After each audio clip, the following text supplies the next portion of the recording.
साथ अगली खबर पर भी, क्योंकि बड़ी खबर इस वक्त एक और भी है। आज यौम आलमी माहौलियात बनाया गया, आज एनवायरमेंटल डे बनाया गया और एनवायरमेंटल डे के हवाले से कई जगहों पर छोटी बड़ी तकरीबों का एहतमाम भी किया गया। लेकिन जब इस खबर को जम्मू कश्मीर के जाविये से हम देखते हैं तो मालूम पड़ता है कि जम्मू कश्मीर का माहौलियात जो है वो दिन ब दिन खराब हो रहा है और लेफ्टिनेंट गवर्नर से लेकर दीगर लोगों की तरफ से लगातार कोशिशें तो की जा रही हैं कि एनवायरनमेंट को बेहतर बनाया जाए, माहौलियात को बेहतर बनाया जाए, पैगामात भी जारी किए जाते हैं, लेकिन जमीनी सूरत हाल अभी तक भी नहीं बदली है। तस्वीरें आज की हैं जो झील डल की हैं और यहाँ पर सूबाई कमिश्नर और उनके साथ उनका मातहत अमला आज नगीन और झील के मुआयने पर निकले थे, जिस दौरान आज खुद उन्होंने देखा कि तबाही किस कदर हो रही है।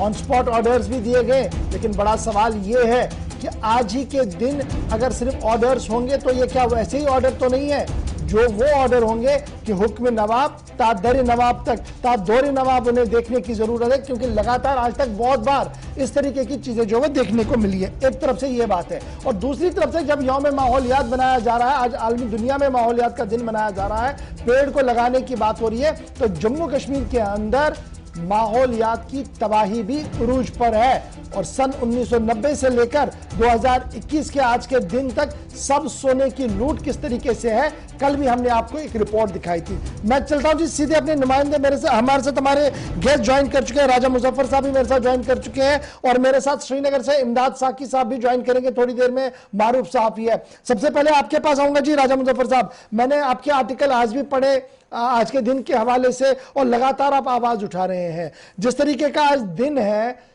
उस तरीके का क्या काम हो रहा है या कहीं पर आपको नजर है कि शुरुआत हो गई है और आने वाले 3-4 सालों में हम उस मामले को रेस्टोर कर पाएंगे जो चीज हमसे छिन चुकी है, जो जो जो जो कुदरती मनाजिर हमारे पास थे जो बिखर चुके हैं, उन्हें हम किसी हद तक महफूज कर पाएंगे?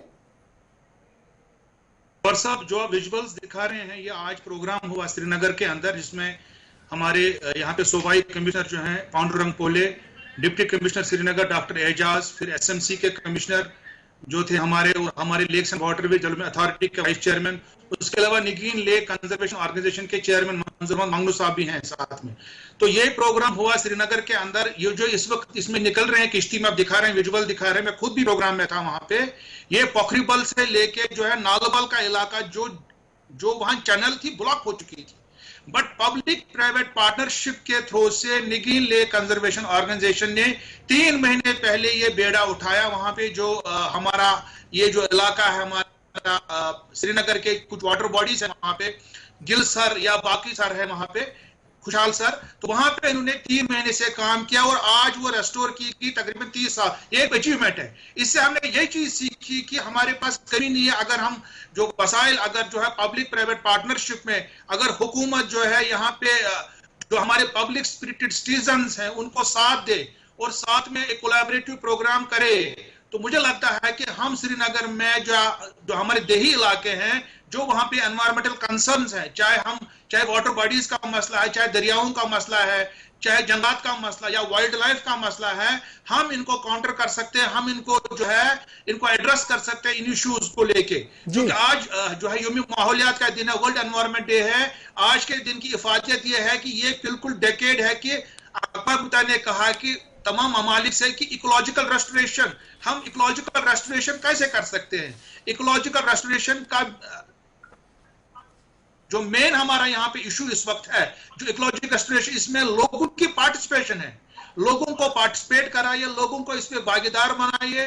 जैसे कि आज यहाँ पे हुआ श्रीनगर के अंदर, इन्होंने जंगल को रेस्टोर किया।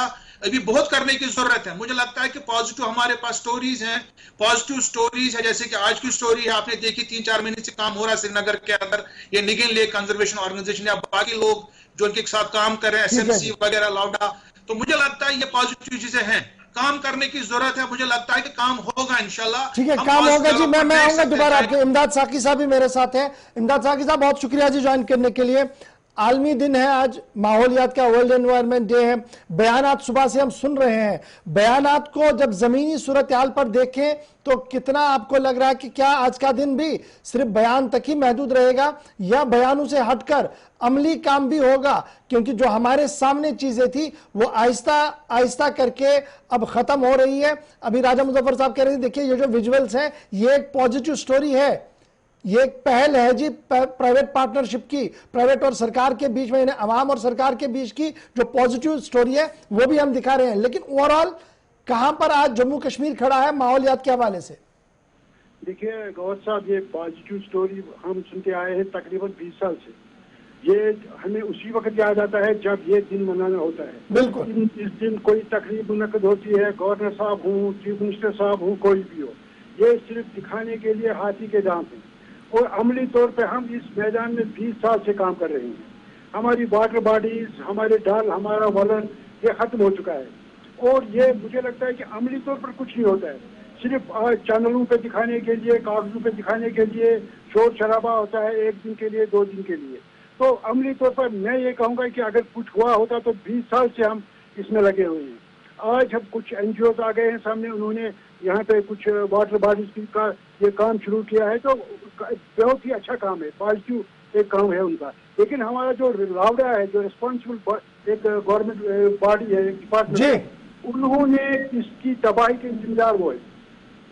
इलीगल कंस्ट्रक्शन वो करवा रहे हैं, नाम जो भी इलीगल कंस्ट्रक्शन कर रहा है उनके इमा पे कर रहा है, फिर दिखाने के लिए FIR दर्ज होते हैं या उनको लीगल नोटिस भेजा जाता है।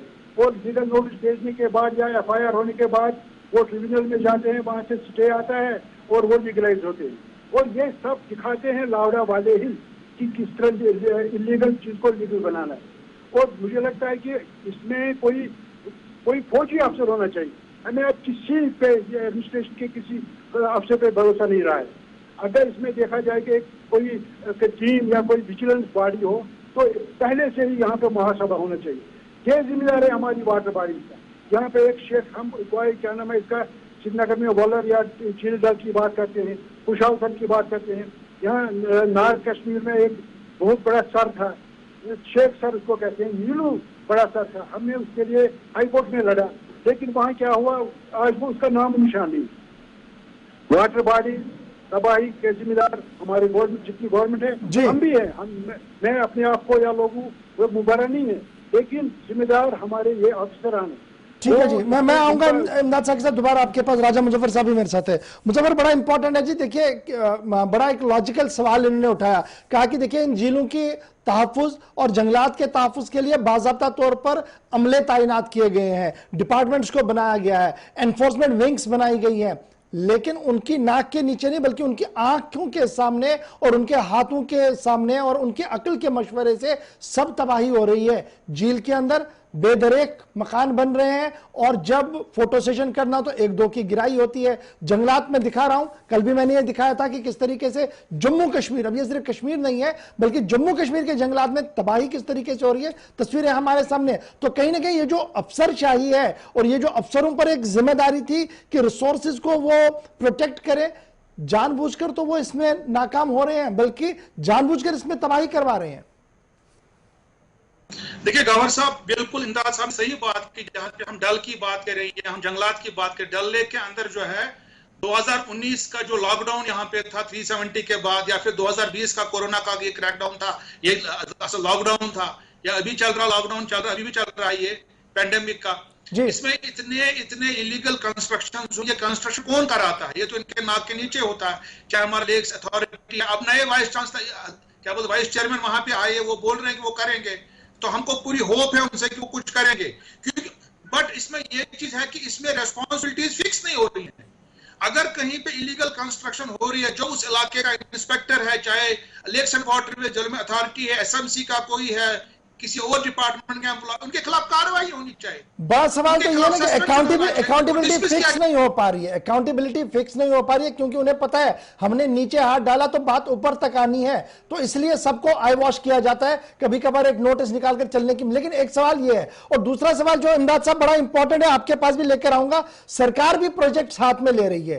ताजा मिसाल डीआरडीओ की हमारे सामने है, जो अस्पताल बनने जा रहा था, आनन फानन में पेड़ गिराए गए, आनंद फानन में फिलिंग हुई, बाद में कहा गया कि जनाब ये फिजिबल नहीं है जी, इसलिए इसको शिफ्ट किया जाए। तो क्या मैं ये मानूं कि अफसर भी कभी कभार इन्फ्लुएंशियल या मोर लॉयल टू किंग बनने की कोशिश में ऐसे फैसले कर देते हैं जो तबाही का बायस बनते हैं एनवायरमेंट के? इमदाद साकी साहब जी बिल्कुल, आपने सही फरमाया है। यहाँ पे एक तो अफसरशाही है, दूसरा असर रसूख चलता है या पैसा चलता है।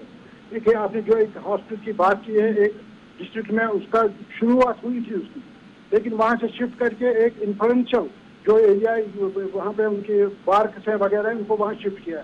यहाँ आपने सही फरमाया कि न तो मॉनिटरिंग हो रही है, अगर हो रही है, लेकिन अकाउंटेबिलिटी नहीं है, कोई पूछने वाला नहीं है। देखिए, गवर्नर साहब जो भी है, लेफ्टिनेंट गवर्नर साहब, उन तक बात नहीं पहुंच पाती है। बदकिस्मती ये है कि जो हमारे नीचे ये जो अफसरां हैं वो आंखें मूंद के बैठे हुए, और जिस तरह उन्होंने इस तबाही को मोरद इल्जाम है उन्हीं को ठहराना। हमारे जो अफसरां यहाँ हैं, खास करके लावड़ा है या जो फॉरेस्ट वाले, उन्होंने इस कश्मीर के माहौल को इतना बिगाड़ा है कि आज तक मैं समझता हूँ कि अगर इसको नहीं रोका जाएगा तो ये तबाही के दहाने में जाएगा। राजा मुजफ्फर, बड़ा इंपॉर्टेंट है जी, तरक्याती मंसूबे, सड़कें, पावर प्रोजेक्ट्स, टनल्स, तो मैं जब इसको बड़े कैनवस पर देखता हूं बड़ी जरूरियत है जी, लेकिन जब मैं इसको फॉरेस्ट क्लियरेंस के एतबार से देखता हूं, कानून के एतबार से देखता हूं, तो मुंबई मेरे सामने चंद पेड़ गिराए गए, इतना हंगामा हुआ कि प्रोजेक्ट को वाइंड अप करना पड़ा। तो क्या वक्त आ गया है कि अवाम ने भी खुलकर उठना पड़ेगा, cutting across the party political lines, कि अगर आज हमने आवाज नहीं उठाई तो आने वाली नस्लों के लिए हम कुछ भी नहीं छोड़ पाएंगे। बिल्कुल गवार साहब, आपकी बात सही है। बिल्कुल, आपने देखा बॉम्बे के अंदर जब नई मुंबई में वहां पे वो बन रहा था, वो कोई प्रोजेक्ट बनने वाला था, वहां पे इतने हंगामा हुआ। बट हमारे बड़गाम डिस्ट्रिक्ट के अंदर ऋषिपुरा गांव में 2500 पेड़ काटे गए कुछ दिन पहले, कुछ हफ्ते पहले, इस नाम पे कि यहाँ पे कोविड हॉस्टल बनाना है। आनंद फानन में 3 दिन के अंदर 2500 पेड़ काटे गए, और पेड़ काटने के बाद डिस्ट्रिक्ट एडमिनिस्ट्रेशन ने लोगों से बोला कि यहाँ पे हमने सॉइल टेस्ट किया, सॉइल टेस्ट ठीक नहीं निकला। खुदारा मुझे बताइए, अगर सॉइल टेस्ट तो पहले भी किया जा सकता था, क्या 2500 पेड़ काटना जरूरी है? और 2500 पेड़ काटे गए हैं श्रीनगर शहर के जस्ट मुजाफात के अंदर, बड़गाम के अंदर, और आज तक किसी के रेस्पॉन्सिबिलिटी फिक्स नहीं हुई है कि भाई तुमने 2500 पेड़ काटे क्यों, भाई तुमने टेस्ट क्यों नहीं कराया, सॉइल टेस्ट पहले। उसके बाद बोला कि यहाँ की सॉइल ठीक नहीं है, कोविड हॉस्टल नहीं बनेगा, फिर उसको कहीं और बनाया गया। उसके बाद नया प्रपोजल बनाया कि यहाँ 300 बेड का हॉस्टल बनेगा। अगर पहले वो जमीन ठीक नहीं है तो फिर क्यों नया प्रपोजल आपने बनाया? और किसी पे रेस्पॉन्सिबिलिटी फिक्स नहीं हुई है कि 2500 पेड़ किसने काटे, किस लिए काटे गए, किसके कहने पे काटे गए। जी गवर साहब, चलिए, बहुत शुक्रिया जी राजा मुजफ्फर साहब। चूंकि वक्त की कमी रहती है, मुख्तसर से हम बात करते हैं इसमें और काफी मामलात रहते हैं, लेकिन